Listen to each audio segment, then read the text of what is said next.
Let's say I'm getting really big. I drive a Dodge Stratus energy from you right now. You're the one that drives a Dodge Stratus, sir. You do. And I actually used to drive a Dodge Stratus. And touche. Welcome to Then You Ruined It, a podcast where two friends who refuse to meet in real life give each other plenty of reasons to stick to that opinion.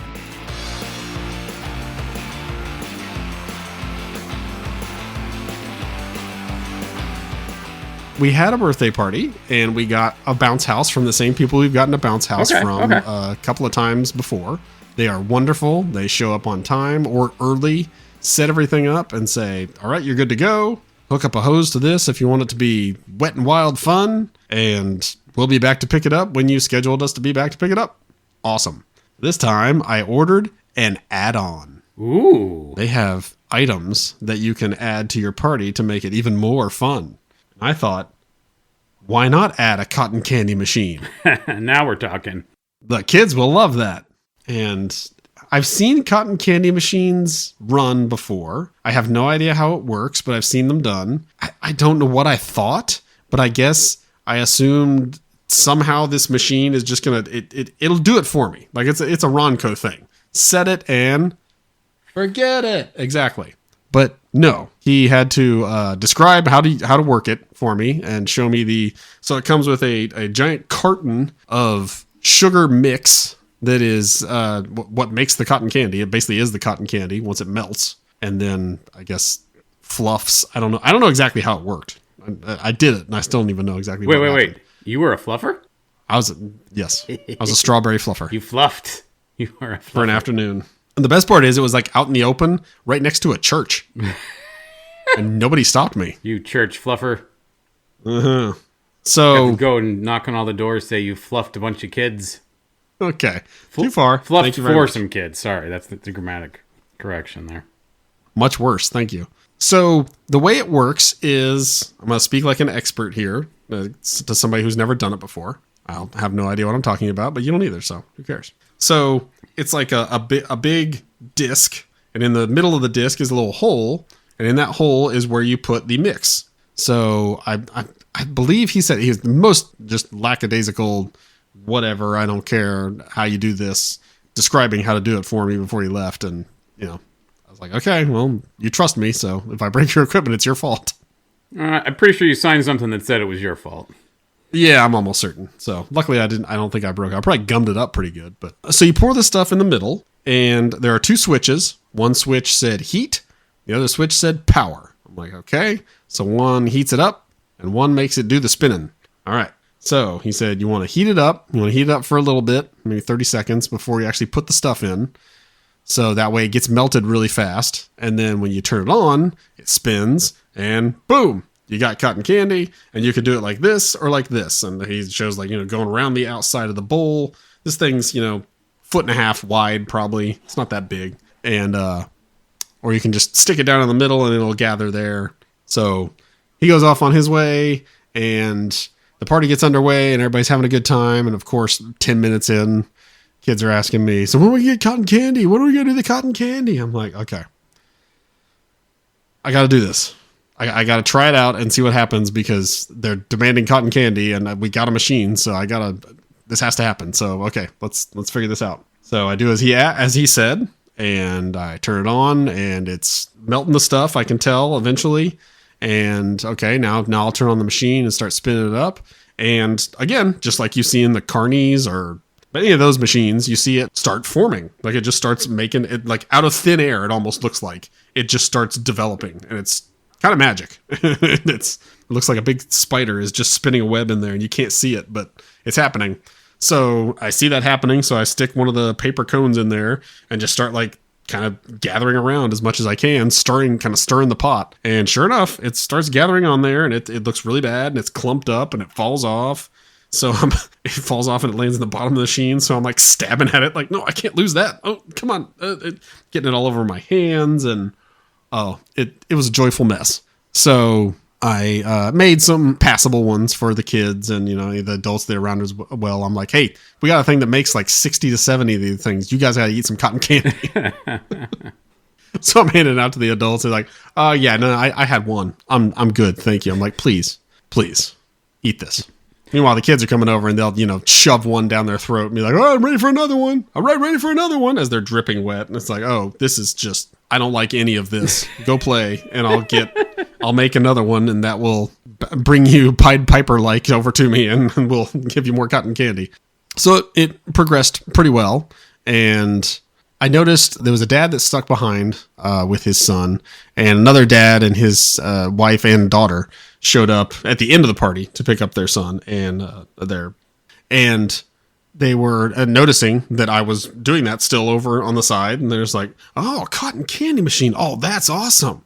And I saw the girl, and I was like, hey, you want cotton candy? And she looked at her mom just like, is that this weird man is asking me if I want cotton candy? Isn't that one of the things you warned me about? I know we have a protocol for a stranger offering me candy, but yeah, I mean, come on, you're right here with me. He doesn't look like a fluffer or anything.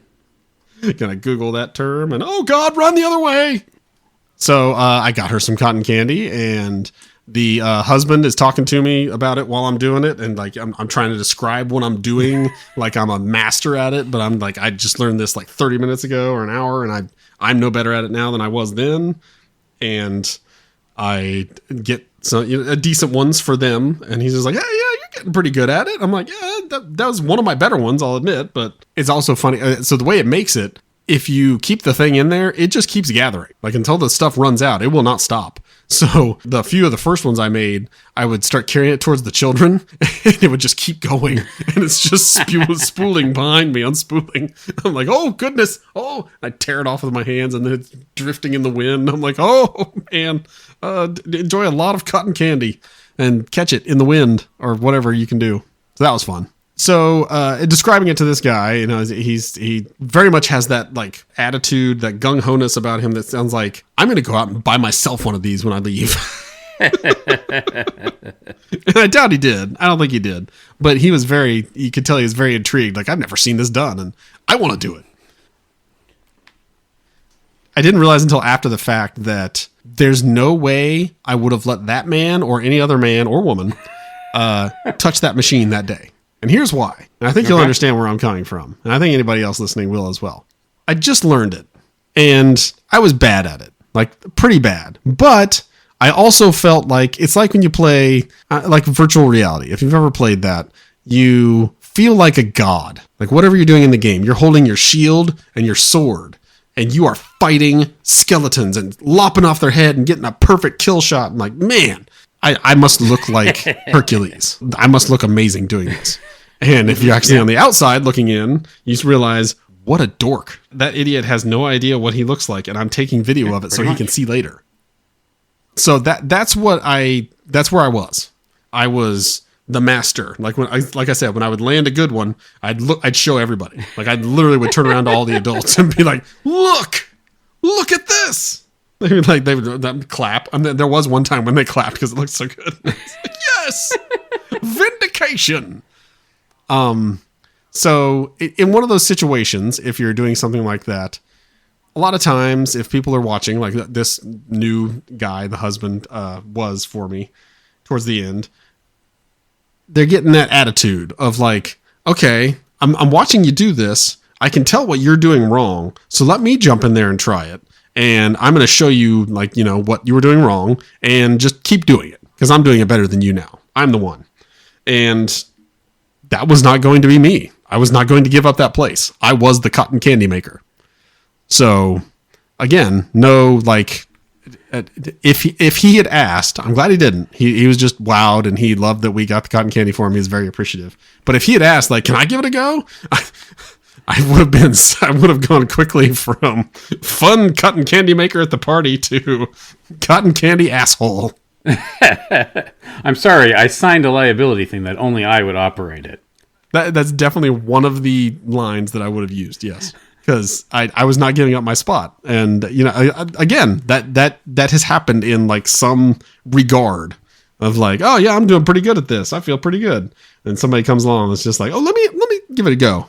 It's like, oh yeah, here's the thing you were doing wrong. See, now check this out. And it's like, oh, okay, well, all right, well, let me have it back and let me try that. No, I'm just going to keep doing it. It's like, okay. I lost my spot. Has someone hurt you in the past? Yes. Did someone come in? Okay. I don't remember what it was. I don't remember okay. specifically what the situation was, but that definitely has happened somewhere because I did not give it. And there wasn't that many kids there, so there wasn't that many parents. And again, they just, were happy to get something for their kids, or if they had another child that came with them for pickup, they got extra cotton candy they didn't expect to have, so they were happy about that. But I just, after the fact, I was like, you know what? If somebody had said, can I do that too? I would have very politely found a way to say no. And I'm okay with that. You're okay with who you are. Yeah, I mean, I have been for years, so, why would I change now? I just couldn't stand being the emasculated, sad man who has to go back to his wife and just sit in the lawn chair next to her and say, I was doing that earlier. You were, but you were doing it terribly. I talked about it with her after the fact, like talking about all the stuff I did while we were doing that. Because she was sitting over with the other adults and like talking the whole time. And I was over there working the cotton candy machine basically the entire party. Which is how I ended up with a sunburn on top of my head because I decided to get my head completely shorn the day before. Hair! How are you getting your sunburn on your head? On the side of my I head. accept that from you. Yeah. That's not the top. No, not the top, obviously, but on the sides, it's still quite burned. But so I was telling her after the fact, the things I was doing, and I kept it limited because I didn't want to have, questions I couldn't answer. Like, well, why didn't you try this? And I was like, no. You don't question me. I made the cotton candy. So, I don't know how to do this delicately, Jason, but we own a cotton candy machine in this house. Okay. Are you a master? No, because in this house, cotton candy making's woman's work. Oh, good. I found a surprise misogynist. No. It's not that, but it is very much my wife is exactly you. Everything you said. I'm going to slowly learn this. I'm going to very slowly try new things and not let anybody else offer me any suggestions, tips, or help. That's my wife of cotton candy. She makes the cotton candy and I am not allowed to because I'll just gunk it up. And I'm going to let her have this because I don't need it. I already have a skill. I have several skills. I was saying, I'm getting really big. I drive a Dodge Stratus energy from you right now. I'm not the one who just spent 15 minutes talking about how a 2-minute rundown from an uncaring carny qualified you to be a 5th-generation master cotton candy maker. You're the one that drives a Dodge Stratus, sir. You do. And I actually used to drive a Dodge Stratus. Very good. And touche. So, but if that is the case, if the shoe's on the other foot, have you had moments where you're like, man, if I could just get my hands on that, I know I could show her that she's doing such and such wrong. No. You're happy to step back and let her have her spotlight. Yeah, exactly. Like a marriage is a partnership. Sometimes she flies, sometimes I fly.